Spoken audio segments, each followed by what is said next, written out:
What's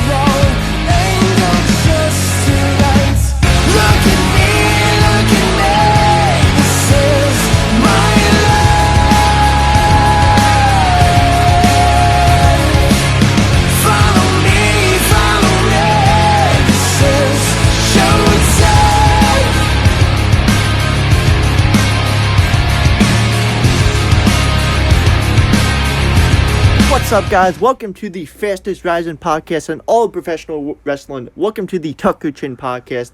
I am your host, Michael, as usual, and today we have a very special guest from WrestlePro in Rahway, New Jersey, Mr. Nikos Rikos. Hello, hello. How are you, man? How are you? Thank you for coming on. Thank you very much. No problem. The pleasure's all mine. Okay, man. So let's get right into some questions. So when did you decide you wanted to be a pro wrestler? I mean, there's the generic answer where, I could say I wanted to do it since I started watching it, which is true. Yeah. But, I mean, it got, serious I started in 2013. I got into a ring for the first time in 2012 with an old buddy of mine who was on the independent scene. Got, a little taste of standing in the ring, locking. I'm like, all right, this is cool, but I didn't start training until 2013, where I actually did, in the early half of that year, I did a week of training with Robbie E., who's now known as Robert Strauss in NXT. Yep. I did a few days with him, which was cool, something different. But in terms of, real deal, signing up to a school, consistent, that wasn't until September of 2013. I was 23, so that's when, I decided, let me go to a school, and that's when I found Creative Pro, New Jersey WrestlePro with Pat Buck. Okay. Yeah, man. Yeah, Pat Buck's amazing. Robbie is amazing, too, even as Robert Strauss, man. He's doing he's big things tremendous down there. Yeah, you absolutely. Watch every week wrestling? Yeah, I haven't been really great with it in recent time, not because it's not like it's anything against the product. I'm just behind, and I usually end up going through the DVR.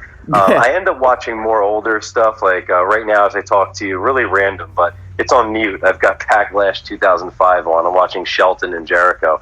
Okay. But there's just so much stuff that I'm so behind that I end up going on the network or going on DVR. Right now, I'm halfway through watching Money in the Bank. I couldn't watch it last night. So I'm I didn't even get to see all of that yet. I'm halfway through the show. Yeah, but I do keep up with it. I'll ask you about some few wrestlers later in the interview. But yeah, that's surprising, dude. Not a lot of people that I interview actually watch wrestling week to week, man. I feel like most of them do. They just act like they're too cool for it sometimes. I can't really keep track. I'm too busy. It's bullshit. We all watch. I'm just being legit when I tell you that. I do have a busy schedule, and the shows are long, so sometimes I just find it easier to go on the DVR that night or the next day or a few days later. That's really the great thing is DVR. I don't have to make sure I'm watching from 8 to 11 or, 8 to 10 on Fridays. I could just simply, all right, let me go back real quick, skip through, the commercials and maybe some stuff where I don't, But, of course, I want to stay on top of what's going on. If I want to be there one day, I should know and see what the product's like. Yeah, man, definitely. So, who were your favorite wrestlers growing up? And if you want to do then and now in WWE, go for it. Yeah, then, now, forever, sure. Growing up, my favorite was Goldberg. Ooh. Okay.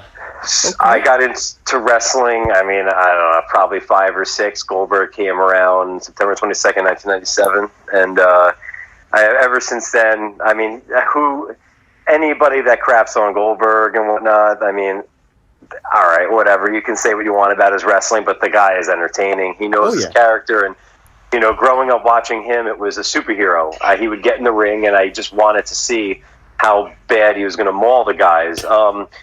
Shawn Michaels is right after him. Yep. Undertaker's on that list. The guy that people usually think is my favorite of all time because I'm obsessed with him is Chris Jericho. On my detolf of WWE figures, Jericho has his own shelf for all his different figures. And I'm just a massive, massive fan of Jericho. He's one of the guys probably the main guy that I watch and try to pattern myself after. But I can't forget when I first started that it was Goldberg, to the point where I've got a big tribal on my left arm. The reason why it's as big as it is because I had to cover up what was the Goldberg tattoo. So I had to get that covered up because you can't really try to be a professional wrestler and show up with a Goldberg tattoo. Yeah. So, I mean, in terms of all time, we're talking Goldberg, Jericho, Shawn, Taker. I am a massive fan of Pete Dunne. That's another guy that I just love and worship, and another guy that I study a lot. I love his style. There's so many guys. I mean, nowadays there's a litany of guys that I can pick.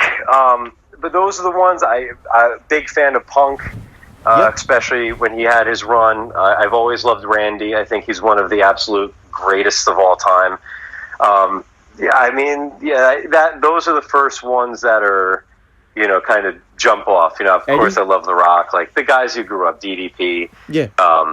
But yeah, there's so much more, but that's just kind of the gist of it. I think my top two, I have a top 10, but my top two are Guerrero and Benoit. I love watching them because, again, as somebody who's on the shorter side, like myself, I'm not 6 foot, so I love watching Jericho, Guerrero, Benoit. I love studying and trying to, I don't want to say mimic and steal, but Regal and Finlay and guys like that who just have a very aggressive style. Like, I love that kind of hard hitting. That's why I love Pete Dunne. And even Jericho too. It's that mix of athleticism, but they're like pit bulls. They're not the biggest guys, but they're hard hitting, and you can believe them in the ring with just about anybody. And honestly, too, I think Brock Lesnar is probably the best in the world right now. So I love watching Brock. I think he's the most believable guy in and out of the ring. I think his matches you're waiting to see if his match is going to be 30 seconds or 30 minutes. Yeah. I think without a doubt, Brock is probably, I think Cena said it about a month ago. I think Brock's probably the best in the world right now. I mean, I don't think, in terms of his presentation, his look, I don't think anybody can touch Brock. Yeah. And he's another guy that I love watching. Yeah. So, like, what is it like having Pat Buck, Dan Moff, Sean Donovan as, like, the trainers at Creative Pro? Creative Pro, Wrestle Pro. Holy shit. Same thing. It's Creative Pro New Jersey, aka Wrestle Pro. It's basically the same thing. Yeah. Pat's an amazing trainer. He's not the only one I could chalk it up to. The three main guys that I've learned just about everything from is Pat, Dan, and then Mario Bocara, aka Mo Sexton. He's not at the moment with us. He's in Florida, I believe. Still keep in touch with him. I learned a tremendous amount from him. Sean came into the school. He's been doing it a lot longer than me, but he came into school a little after me. So he was just appointed a trainer not too long ago. But again, he's been doing this so long and has such a unique style. And there's also Bobby Wayward, who started a year before me. He just became one of the trainers there as well, who's tremendous. I love wrestling, the two of them. But I have a very special and close relationship with Danny. And he's one of those guys that early on, after he saw, I guess, my style and how hard I worked, he didn't even invite me. He told me, he said, "You're coming on the road with me, and you're going to learn from me." He basically, I'm proud to say that he's not just a trainer, but he's a mentor of mine, and more like a big brother too. Like, he'll call me at any time of day, and because he might have an idea for me or something he wants me to watch, and he has asked me to watch his matches. Like, "Hey, what'd you think of this?" And I'm like, "What the hell are you asking me for?" But he even asks me like about his performance and whatnot, and I'm helping him in terms of training, like working out and whatnot. We're working on some stuff with him in terms of getting him more flexible and even more agile than he already is for somebody who's over 290. So we have a close connection in and out of the ring. Yeah. Yeah. So But all of them are tremendous. Tremendous. Oh yeah. What got you into wrestling? You know what? I feel like everybody's got to have the same answer in terms of the obviously being a fan. Yeah. And then there comes that point where you're like, I think I want to give this a shot or just do it. Also, the thing for me, if you're going to break down what is it about wrestling, because everybody is going to say they got into it or they wanted. Wait, was like your question? What made me want to do it? No, like what? No, what got you into like watching wrestling? Oh, what got me into watching it? Yeah. I actually don't remember. Like, I don't remember the first time I watched it. I would think my dad had it on because he is still a fan himself, and he would watch it. But I don't remember the one specific time I started watching. Like, I don't remember. Like, I couldn't tell you. Like, oh yeah, like I saw this match and I was hooked. Like, I feel like it wasn't something I was watching when I was like 2 years old, but I think I was maybe around 6 or 7. Okay. And I don't know why, I just have it in my head that I don't know what gimmick he might have been at the time, whether it was the Ringmaster or Stone Cold by then, but I feel like I saw Austin. And it's a very blurry memory to me, but for some reason, whether it was 95, 96, 97, I feel like I saw Steve Austin and somehow that got me into it. But honestly, I really don't even remember. It's just one of those things where from such a young age, I just remember basically always watching it. Yeah. Yeah, man. I got into wrestling 2014, the night the Shield broke up. First thing I saw. Oh my God. Dude, how old are you? 18. So that was... Dude, I was 24 years old, because I'm 30 years old now. Oh my God. Yeah, That's dude. when you got into it. You have a lot. You have to explore the network and Oh watch man, I'm rewatching WCW. I'm rewatching ECW next, and I'm gonna watch all of WWE up to that point. So yeah, that's what I grew up watching. I grew up during the Monday Night Wars, and I was actually a WCW fan. Hell yeah, man. I was actually, once I realized that they were really shit in the bed is when I turned on to. I mean, I was one of those people that, again, this is before your time, there was no DVR or anything. Like, I'd have to flip channels, and I would watch Nitro from 8 to 9, and then from 9 to 11, it was just flipping back and forth. Yeah, man. Yeah, I think I'm on WCW. Still good where I'm at, so we're doing good so far. WCW was always good, like, because even there's a point when storylines got bad. It got to a point where it was so bad that it was good. Like, you're watching it, you're like, I can't believe they did this crap. So you end up being entertained by all the horrible things. It's like watching a terrible movie. It's like you just, can't help but be entertained. It's like watching the movie Grind, probably. I've never watched it, but and I never will. But I can imagine watching something like that piece of crap movie. Yeah. It's probably like that. Yeah. Yeah. I'm just saying that because my girlfriend loves that stupid movie, and I refuse to watch it.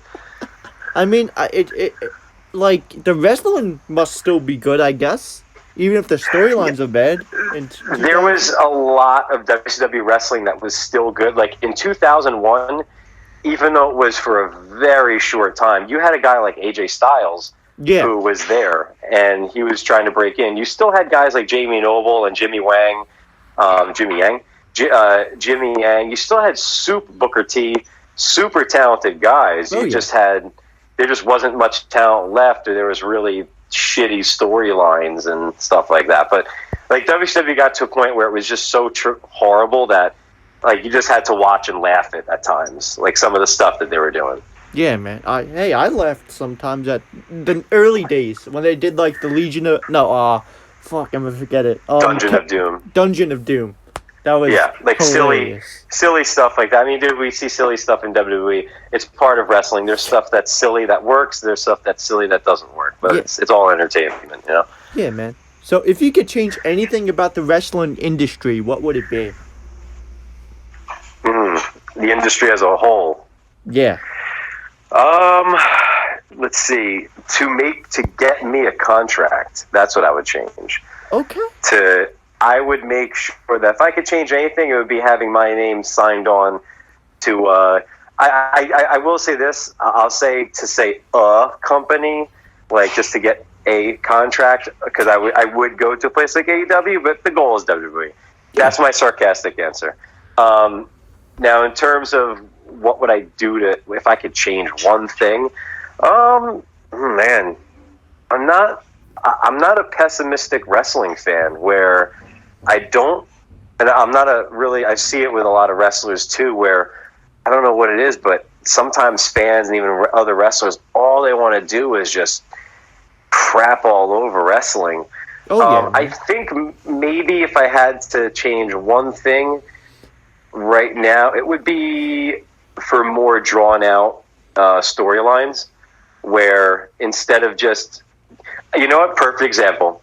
I don't know if you got here yet in terms of watching WWE on the network, but the one, like a slow build of a storyline. So, for example, right now I'm watching Backlash 05. Okay. The main event is Batista and Triple H. That was a long and it was the month before that. Yeah, before that, I mean, they built up to their WrestleMania match starting in November or October of the year before. Yeah. So you had to wait 6 months. And now I'm not saying that's not everything. Some stuff, it doesn't need to be that long. But I personally like to watch when it calls for it, a long storyline. And granted, I know everything moves a lot faster nowadays. Yeah. In terms of the in-ring product, but sometimes you'll see like the rules get thrown out the window in certain matches where it's a tag match and the guys are in the ring for, you know, what would be a 35 count, nonetheless a 5 count. So, you know, I guess bringing it more back to what it should be in terms of like respecting the referee, you know, things of that nature. Very minor things, but yeah, you know, that's, I guess, longer drawn out storylines and matches where instead of it just being, which I love the athleticism, but I like when matches feel like a legit competition and it doesn't seem like you're watching The Matrix, but that you have two guys that really, like, you know, it looks like it's a fight. It looks like it's a competition. That's why I love watching Brock Lesnar. But there's a place for all of that. Yeah. So would you say like a good long-term storyline was the falling out of the Shield? Because that was like a lot of years, man. Just the three of them feuding. Oh, in terms of the build-up, yeah. I mean, in terms of, I was actually at the Shield's first match back in TLC 2012 when like their debut, which was amazing. And I mean, yeah, they even probably could have kept going as the Shield, but in terms of that build up to their breakup, I mean, it kind of came out of nowhere. Yeah. So man, that was cool. And then from there, I mean, they intertwined those guys for years. Yeah. Whether it was, you know, I don't think we ever got, I think we got the triple threat match once, but I think that was a good one. And they just kept mingling those guys. But I mean, long storylines, yeah, that would be up there. I think in more recent time, Edge and Orton, that took place for not an incredibly long time, but they told that story over a few months, and I thought it was, you know, they didn't have Edge there a whole lot, and then eventually the virus hit and whatnot, so they had to work with what they had, but I thought they built that up well over the course of, even if it was just a couple of months, I thought they did it really well. Yeah, definitely, man. So what is your favorite wrestling moment or event of all time, or you can do both? Event, in terms of one particular event. One particular event, mainly because it was the first WrestleMania I attended in person, was WrestleMania 28 in Miami. It was the return of The Rock. And maybe if I watched it at home, it wouldn't be my go-to favorite event. But just being there and, you know, being in that energy and seeing The Rock and Cena being there for the Hell in a Cell. In terms of moments, that's tough. I mean, there's a few of them. When Goldberg won the WCW title from Hogan, and it's the Georgia Dome is 40,000 people just losing their minds as he gets Hogan up, and I just know the commentary too, the way Shivani and Bobby Heenan made the call, and I love that. Very subtle moment it's one of my favorite. It's probably the reason that sums up why I love wrestling. Is very specifically, there was in my favorite match of all time, which is Undertaker and Shawn Michaels from WrestleMania 25. When Shawn kicks out of the tombstone, it was one of the first times you really ever saw the Undertaker express emotion the way he did, where Michaels kicks out and Taker just looks like he just can't, like, he doesn't look like the mean Taker anymore. It looks like this moment of like desperation and what the hell's going on. He just kicked out, and it's just the storytelling aspect. So moments like that, I could list matches I love, but it's the moments that more so connect with me. Like, people always go back to, not many people say Hogan and Andre is their favorite match, but most people will tell you that watching Hogan slam Andre is their favorite thing ever, because it's that moment. So I think Goldberg winning the title is one of the first ones that comes to mind. Really, again, because I was there, but being there in person for just in terms of crowd energy when The Rock beat Cena at Mania 28, and just hearing the crowd lose their it shit. and being in the middle of it too. You know, that was just, you know, so I have to put that up there because I was there to experience it. Really though, and when a lot of Taker, I'm bringing up, but when Taker, when the streak ended, that's probably my favorite moment. Oh man. Because I watched it at home, and I remember, you know, I'm to this day, everybody in my house going silent, and we're all thinking it was a mess up, and I'm actually in the middle of listening to Bruce and Conrad talk about it on their Ending the Streak episode where they discuss it. That moment I'll never forget. And going back and like thinking like, oh no, they're going to restart the match. There was a screw up. There was something wrong. But then realizing, nope, this is real. This just happened. Yeah, man. And then he came back and beat Wyatt a year after. So yeah, because then in that whole moment, you start thinking, you know, maybe his career is over. All this stuff. So there's a bunch of emotions that go with that moment because there was a lot with it. To this day, even rewatching it, I still, you know, just get the chills when I just rewatch that match. Yeah, man, definitely. So do you have any dream matches? Now this is you. Whoever you want to face. Yeah. Who do you got? I'll be realistic and name people that I could wrestle, not anybody who's passed away. I would love to wrestle Jericho. He'd be number one. Okay. I would love to get in the ring with Pete Dunne. Oh, shit. I would actually love to get in the ring and be squashed by Goldberg. Like, I would love to get in the ring and lose in 30 seconds. Like, just walk right into a spear and get jackhammered, and then be able to be one of the people in history who got slaughtered by Goldberg. Like, I would love to get in there, have Goldberg maul me. And the same with Brock. If I can wrestle somebody, to be in there with Brock and just get suplexed like 8 times in F5, I think it would be great.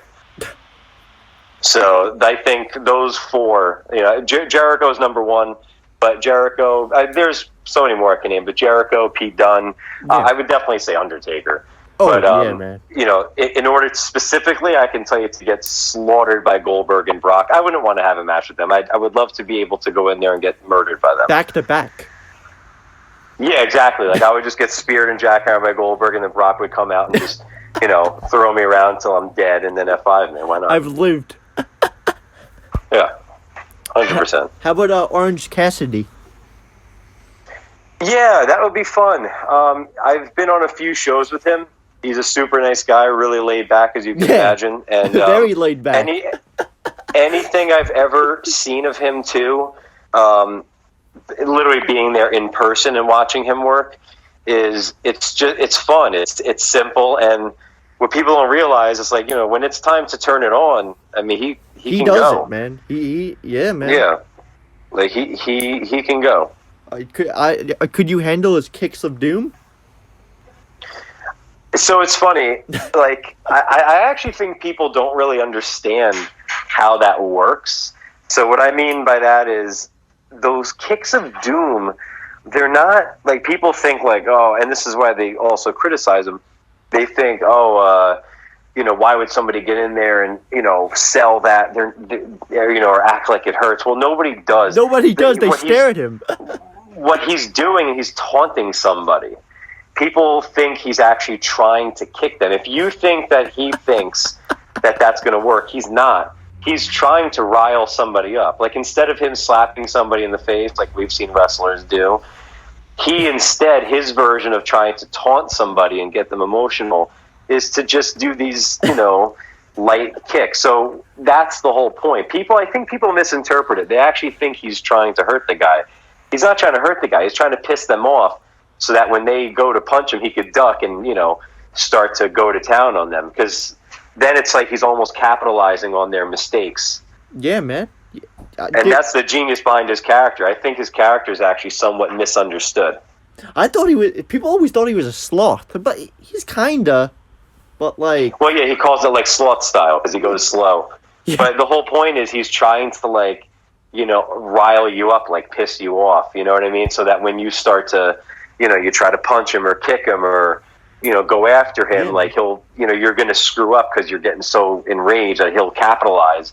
And then he starts going. He can fly. He can really move. Yeah, man, definitely. Yeah, I would love to see Orange Cassidy live.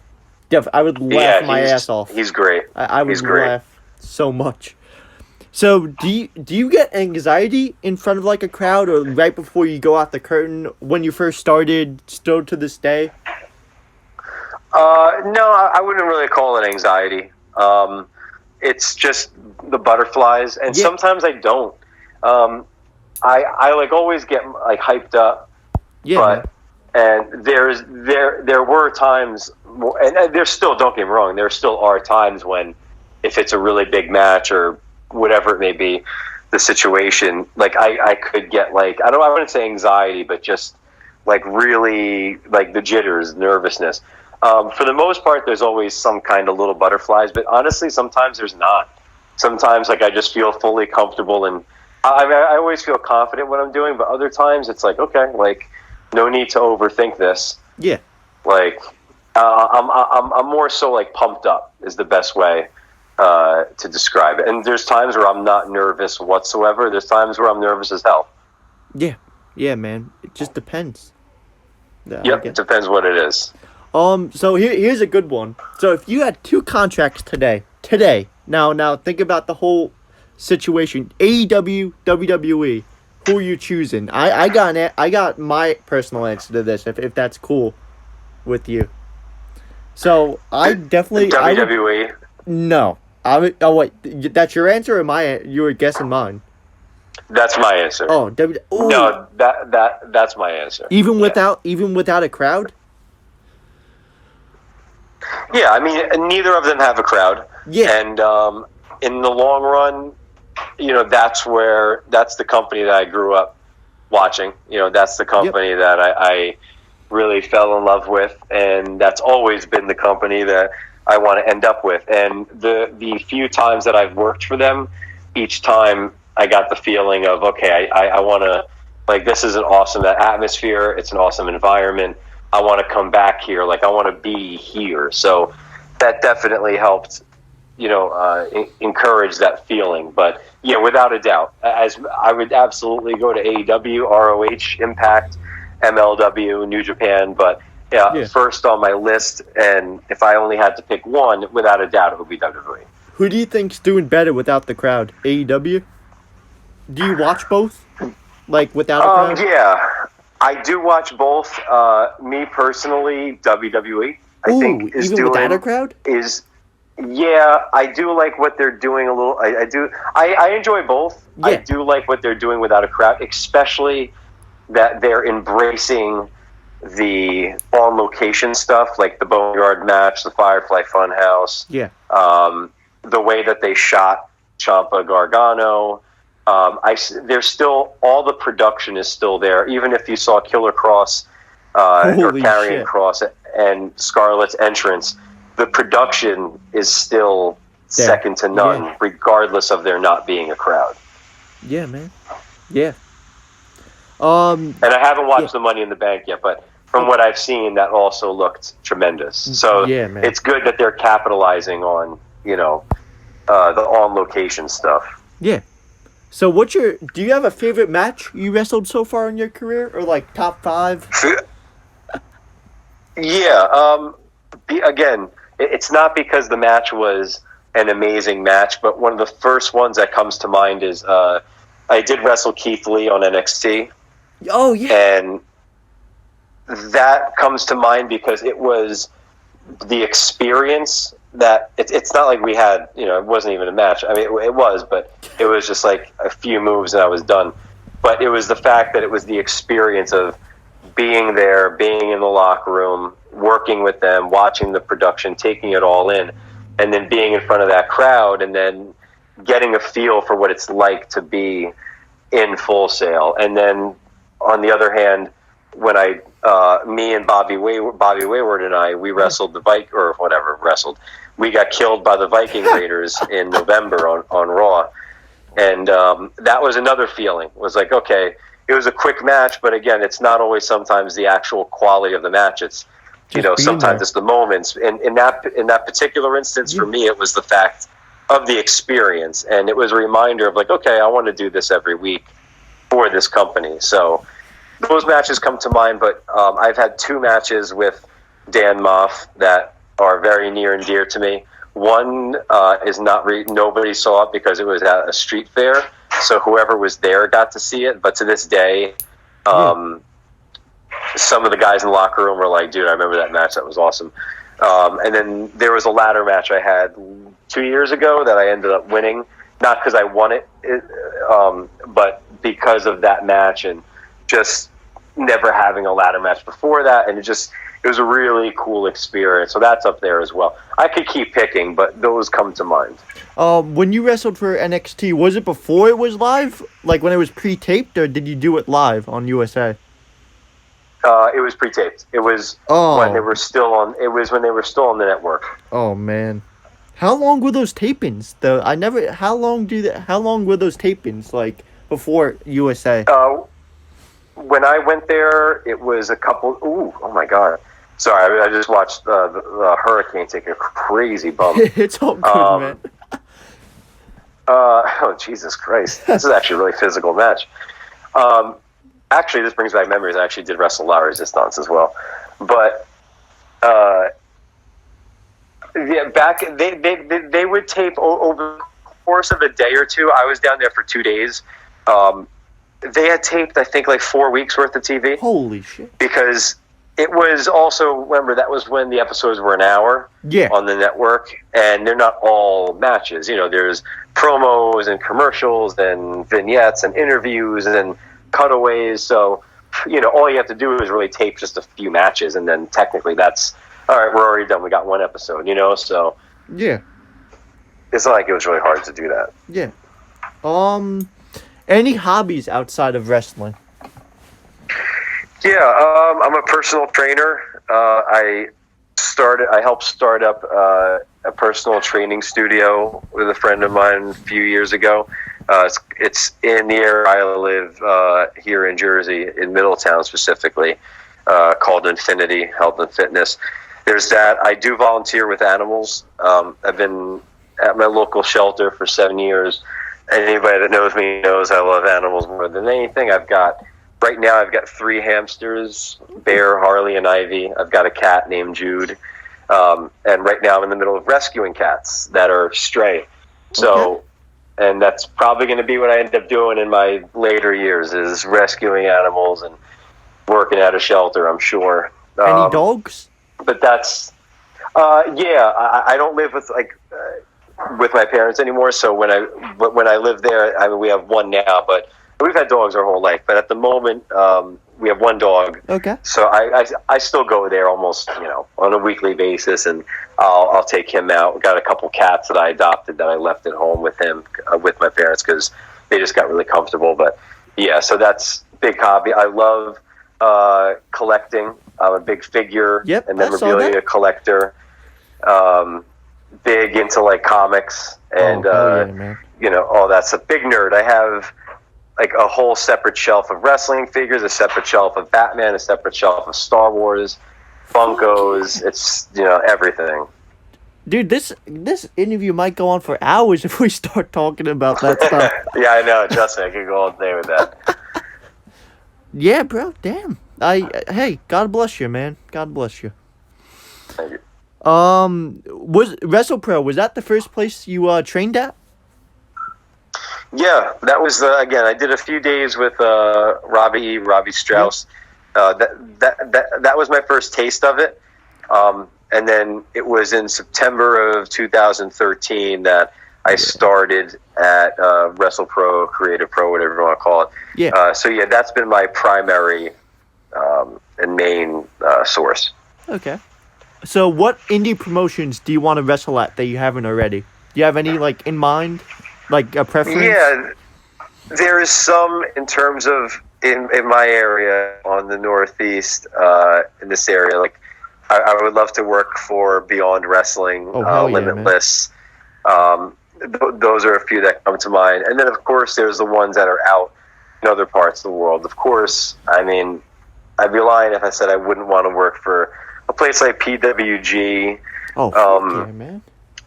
There's PCW Ultra. I mean, there's a good amount out there. Again, there's MLW as well. I mean, and some aren't even really indies. Like I would love to go over or if you want to call it, work for some of the indies like Progress in the UK. Yeah. Or just to be able to get over there.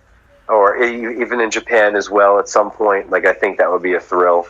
But those are some of the first ones that come to mind. Yeah, man. So how did you come up with the name Nikos Rikos? You got a story behind that?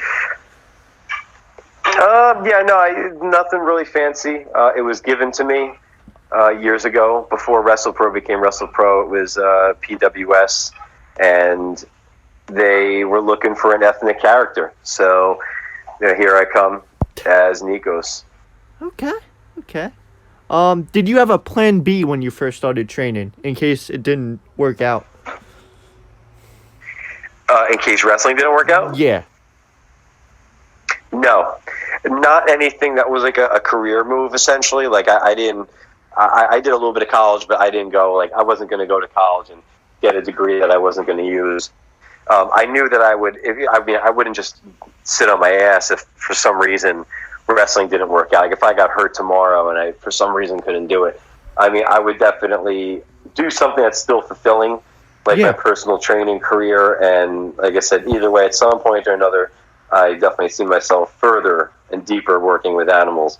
So it would still be something that gives me self-fulfillment. So which would be those two things. Okay. So best advice someone gave you when it comes to wrestling?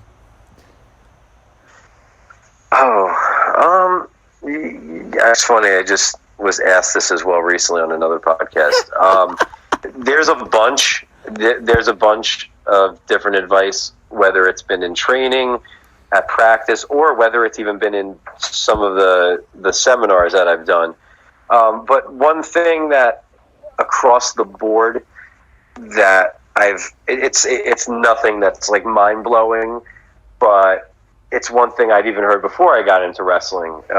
Even Jericho has talked about it, where it's taking who you are and being yourself essentially, but just turning it up. So, but then, if you're also a boring ass person in real life, then you may have to find something that's, not you, that makes you step out of your comfort zone. For me, I always took the whole be yourself when it comes to wrestling and your character. Be yourself, but just turn the volume up. And for me, I'm very sarcastic. I'm kind of a dick. So for me in wrestling, it's very easy to turn the volume up to 11 on that. Because it's easier for me legitimately to get people to dislike me than it is to get people to like me. I'm not really a people pleaser. I'm not really a people person either. So I very much enjoy pissing people off, especially in the crowd, and especially because I'm very judgmental. So I definitely don't mind telling people how I feel. Okay. Okay, so my next question, you might have just answered it. Do you prefer working as a heel or a baby face? Definitely heel. Yeah, it's heel all the way. Because it's funny, even Dan Moff jokes with me all the time. He on a weekly basis, multiple times a week, he calls me a jerk. So, and just some of the stuff he always says I'm a jerk or I'm a dick or something like that because of something I'll say to him, and then he'll end up calling me that. So, it's very hard for me to. I don't know. Don't get me wrong, I'm a genuine person, but I have a much better time being sarcastic and being witty with somebody than I am, I don't know, trying to make them smile, I guess. Yeah. Okay. Favorite wrestling promotion? I guess as a wrestler, Creative Pro. Yeah, like in terms of actually like wrestled and whatnot. Yeah, it would definitely be Creative Pro / Wrestle Pro. Absolutely. Next one you might have answered too. Favorite wrestling event you attended as a fan? Mania 28. Yeah, I mean, I've been to many Raw, SmackDowns, pay-per-views, Impact when it was TNA, and I've been to 2 WrestleManias, 28, 29, and definitely 28 because it was the first one, and just making a vacation out of it, and going to Access and the Hall of Fame, and it was just overall, like, just being there for the event itself was tremendous. Yeah, man. Favorite finisher? Oh. Yeah. Hey, I got the questions. I don't think I've ever even thought of that. I mean, the first thing that comes to mind is, again, because of what it meant to me growing up, probably the jackhammer. Ooh, Goldberg spear jackhammer combo, just because it was one of the things that got me really into the character and into wrestling, was watching how hard he was going to quote unquote, spear and smash into somebody, and then watching how devastating that jackhammer was going to be. And he would hold him up for a second, and just watching him pick up a guy like, I don't know, Chavo Guerrero and let go with one arm, or watching him get the Big Show up. Like, it was always how long is he going to hold him up for? Or sometimes it was a question of, can he get this guy up? And then you see him lift Kevin Nash and the Giant, and it was just tremendous to watch that feat of strength. And you would just wait for it. You knew when he hit the spear that was it. So it was just, even though you saw it coming, you wanted it. You didn't need it to be unpredictable. Yeah. So my co-host who's not here would probably want me to ask this question. Do you have an opinion on the overdrive? The finishing move, MVPs. Is the overdrive I think he used to call it the playmaker, right? Yeah, that's the one. Okay. Do I have an opinion on it? Do you think it's a good finisher, a shitty finisher? I take it your co-host thinks it sucks. Yeah, I mean, I don't have an opinion on it. I'm more of like, if it does the job, it does the job, So does he feel, before I answer that question, does he feel strongly like it's just a horrible finisher? Yes. Okay, I have nothing against it, and the main reason why I like it is because, first and foremost, he can do it to anybody. Yeah. If he wants to do it, that's what makes a finisher perfect. Is you have to be able to do it to Rey Mysterio, you have to be able to do it to the Big Show. Yep. So that's a very big plus of that finisher, is you can do it to anybody. It doesn't put any strain on your body in terms of being a wrestler. You don't have to even land on your back or jump off the top rope and injure something. It's different looking too. Yeah. So it's not this crazy effective looking move, but it looks devastating in a way because the person's arm is up in the... If you take somebody's arm, hold it in the air, and twist it in the opposite motion real quick, there's a good chance that you can snap it. So there's that, and there's that whip. It's mainly built off the fact that it's a whiplash effect. Yeah. I think it's different. It's not something that is going to blow your mind, but that's why he started doing other stuff. He started doing the Yakuza kick and the drive-by, and he didn't just use that, but it's not going to be on my top 10 favorite finishers list. But again, look at Sting, the Scorpion Death Drop. It's just a inverted DDT. It's the AA is just a fireman's carry slam. Some of the best finishers is, they're not flashy. They just get the job done. Yeah. Who do you enjoy working with the most in the ring? Muff. Yeah, probably. I love working with him. There's a few guys that I really love working with. I love working with him. There's a couple guys that when I was first starting out, I wrestled a lot. Adam Chandler is his name. He's called the Big Dog, Adam Chandler, or the Alpha Dog. The Alpha Dog, Adam Chandler. I always really enjoyed wrestling him and Brian Johnson, who Brian Johnson is now in Ring of Honor, the Mecca. Brian Johnson. I love wrestling him. I got a very special love for Francis Kip Stevens. Oh, I had him on the podcast. Anytime I've been in the ring with him, me and him have a bond over Batman, and anytime I've been in the ring with him, it's just, I know it's going to be easy, it's going to be fun. But those are some of the guys that come to mind. There's more. I've had a ball working Crowbar. Crowbar used to be in WCW, had a little stint in WWE. Now he runs his own promotion, and I've loved working with him. But those are some of the other guys, other than the obvious ones, that I've enjoyed working. Yeah, man. How do you keep yourself occupied during this shitty quarantine? I'm still personal training. I'm training people virtually, like over FaceTime, so I'm still working. I'm still working out. I have a key to my studio, so it's just me in there, but I'm still working out. I'm always watching wrestling. When people tell me to watch a new show on Netflix, I usually will tell them I'll never get around to it because I'm typically just always watching something on the network. So watching wrestling, I've got my animals, and I'm just getting back into catching up on some graphic novels of mine that, I've been slacking on. Yeah. So could you describe the experience of working as an extra for WWE, like, in general? Like, how is it? Because a lot of people have told their stories. Like, is it just like, holy shit, I'm in this different planet right now? Something like that. Yeah.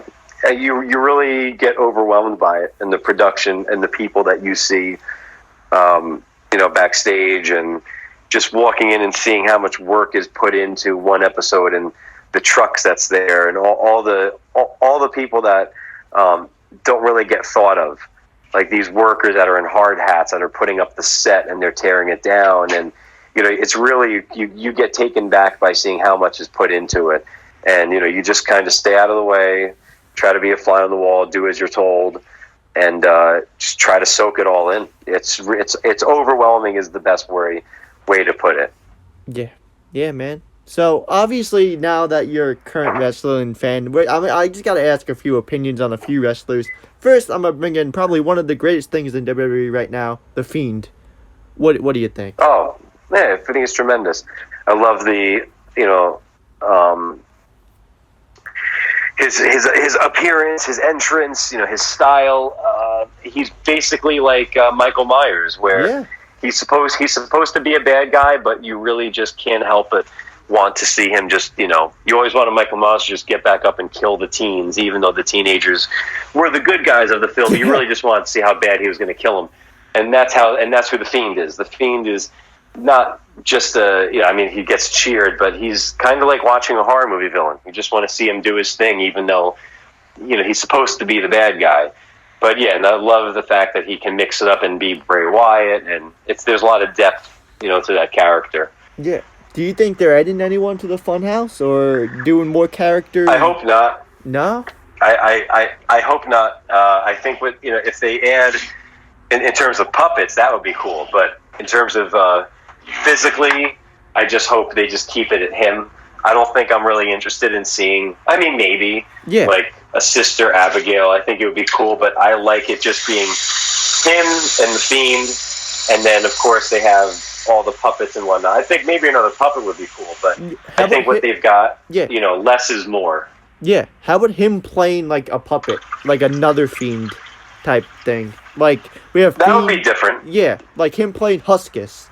Huskus comes to life. It's Bray. Would that be cool? As long as it doesn't get overly cartoony. Yeah. Even though we're talking about puppets, because all the puppets right now are representing a different part of his career. Yeah. So, like, Huskus is representing Husky Harris, and you don't want to just do something for the sake of doing it. Yeah, man. So, how about the Voice? They call him the Voice on SmackDown. What do you think?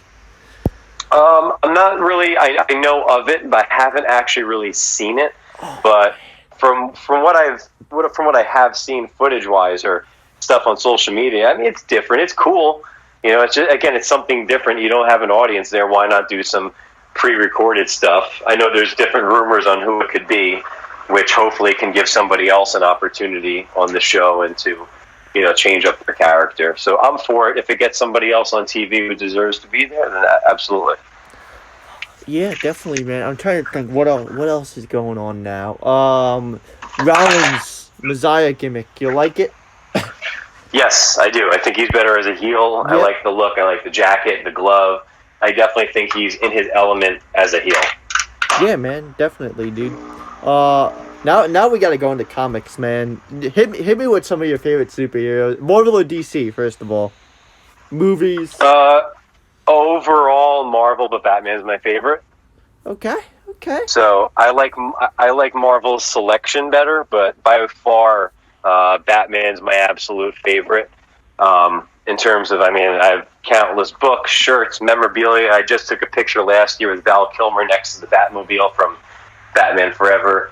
I'm obsessed. I have a Bane coat. I have the Bane mask. I've actually wrestled as Bane on some Halloween shows. It's definitely Batman. If we're talking comics and graphic novels, I really only just read Batman. There's a few others I do want to read, but The Dark Knight Returns is up there. That's a classic by Frank Miller. Batman Year One, I really like. Just to name a few. Hush. Yep, is another one. Yeah. Did you watch the show Gotham? Yeah, I got in. I didn't finish it, but I started to Netflix it, and I got halfway through, and I loved it. I thought it was awesome. I was really, really happy with it.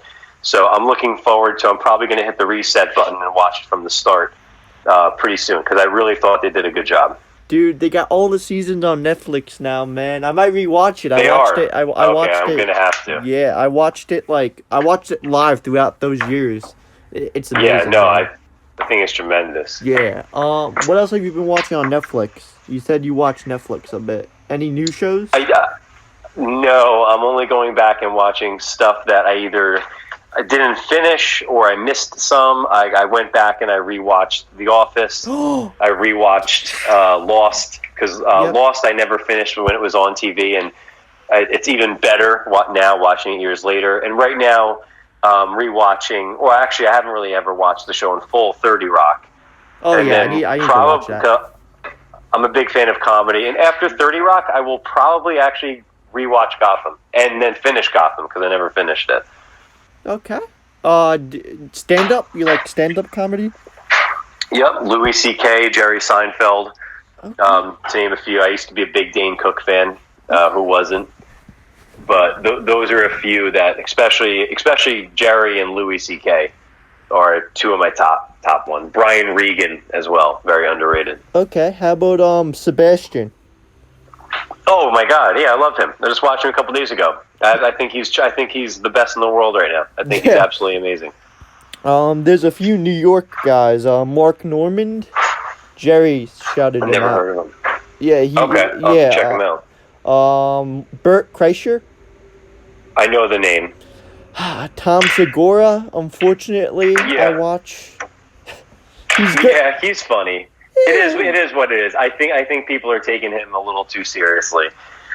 Yeah, you know what I'm talking about. It's big deal. It's fake. We all know that. Yeah. And to think that the fans, as if to act like the fans don't know that. I mean, everybody knows how it works. He's just trying to it's just getting attention. That's all it is. Oh. Like I tweeted a little something, but at the same time, it's like whatever. Everybody says this stuff. He knows what he's doing. He also gave wrestlers a lot of credit too, but at the end of the day, like, he's a comedian. He's still an actor. He's still a quote unquote a worker. So, he knows he's just getting a rise out of people. I don't really take that stuff to heart. When people are like, "Oh, is it fake?" I'm like, "Well, yeah, but it still hurts." Oh yeah, without a doubt, man. That's the issue. A lot of people say I don't get offended. Yeah, and then I don't get. I will defend it, but I don't get offended. Yeah, if that makes sense. That's the problem with a lot of kids. They say it's fake, but they won't take a bump. They don't know what the bump feels like. And then when they take the bump, it hurts like hell. Oh, without a doubt, man. Music. What you got a certain taste in music? Rock, metal, rap? A little bit of everything, honestly. I grew up a big hip hop fan. Okay. But I really do like a little bit of everything. I'm really weird. Even when I work out, I might be listening to Jay-Z, or I may be listening to the soundtrack from The Dark Knight Rises, like Hans Zimmer. However, my favorite singer, and I make no bones about it, I've mentioned her on social media plenty of times to the point where it's basically part of my character now, is Taylor Swift is my favorite singer. Sure. What boyfriend is she on now? Some guy from London who cares about him. Next album's gonna be about him. I honestly have no idea what his name is. Man, isn't it true that like every album is about a boyfriend? It used to be. It's about different experiences, and sometimes songs are written about other people's experiences, but people always think it has to do with her. But if they actually do a deep dive into her music, sometimes her music about relationship is actually based off of her friends' relationships, and she's using them for motivation for a song. And people, for some reason, automatically think, oh, it must be her. It's actually not. Sometimes it's actually other people that she's singing about, and she saw something in their relationship that now she's making a song about.